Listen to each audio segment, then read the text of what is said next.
Edward strikes out. All the engines of Sodor are very happy to work on Sir Topham Hatt's railway.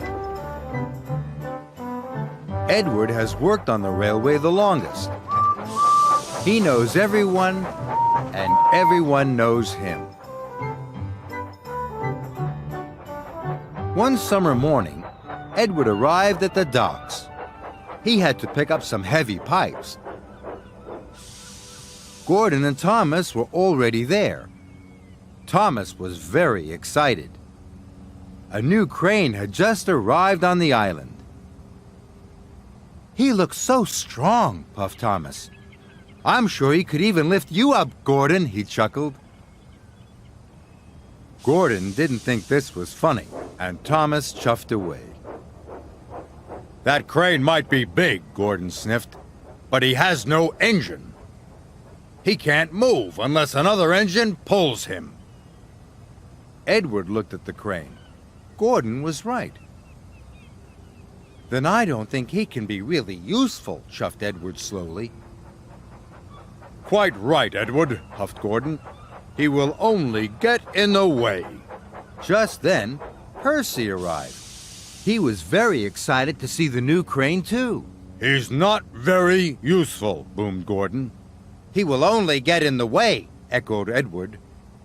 "New-fangled nonsense," wheezed Gordon, and he chuffed off. "What's a new-funneled nuisance, Edward?"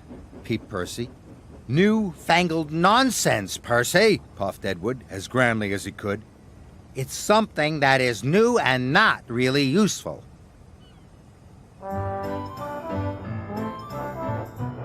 Edward's freight cars were right next to the new crane.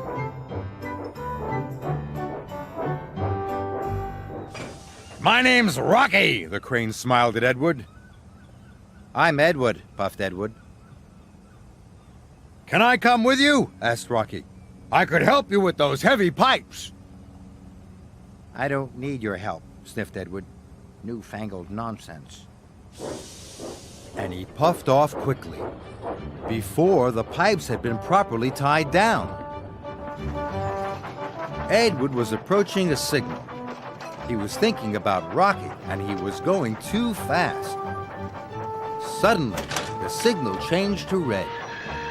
Edward screeched to a stop, but the sides of the freight cars collapsed. Steel pipes toppled all over the tracks. "Bust my buffers!" puffed Edward. He looked at the heavy pipes and wondered what to do. Thomas had said Rocky was very strong. "Newfangled nonsense," huffed Edward, and he asked his driver to telephone for Harvey. Harvey puffed and chuffed as fast as he could to the rescue. Harvey started to move the pipes, but the pipes were heavy. He could only lift them one by one. "This is going to take me a very long time," gasped Harvey. Just then, Thomas and Emily arrived. They saw the pipes. "We have to get through," tooted Thomas. "Why don't you go and get Rocky?" "No, no," whistled Edward. "Harvey is doing a fine job. We must be patient." "I don't like being patient," pouted Emily. "We have a very important job to do." Then they heard Gordon. He was going fast. Then there was trouble. Gordon hit the pipes with a loud crunch. He came off the tracks. It was a terrible mess. "I can't lift Gordon," sighed Harvey. "He's too heavy." "Edward, we need Rocky," tooted Thomas. Gordon sniffed. "New-fangled nonsense." But Edward knew this was a disaster, and he knew that Harvey couldn't lift Gordon. There was only one thing to do. "I'll go and get Rocky," Edward wished, and he raced off. Edward steamed into the docks.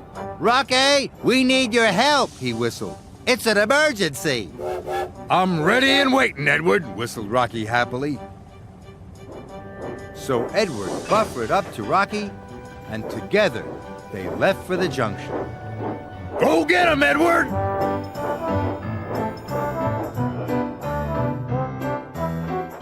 Edward pulled Rocky up hills and down valleys.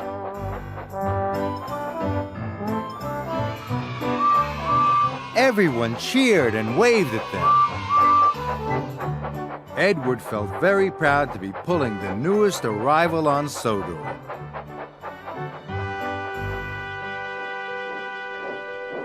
Edward soon pulled up with Rocky. I can fix this, Rocky smiled.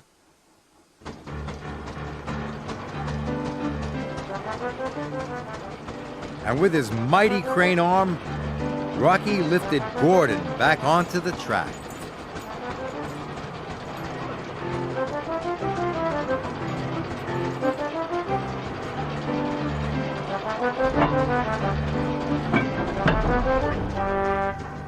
Gordon was surprised. Thank you, Rocky, he huffed. Good work. Then Rocky lifted all the pipes off the rails. The job was done in no time. Gordon and Edward were very impressed. I was silly to think you were newfangled nonsense, wheezed Edward to Rocky. You might be new, but you're also really useful. Welcome to our island. And everyone tooted and cheered for Rocky.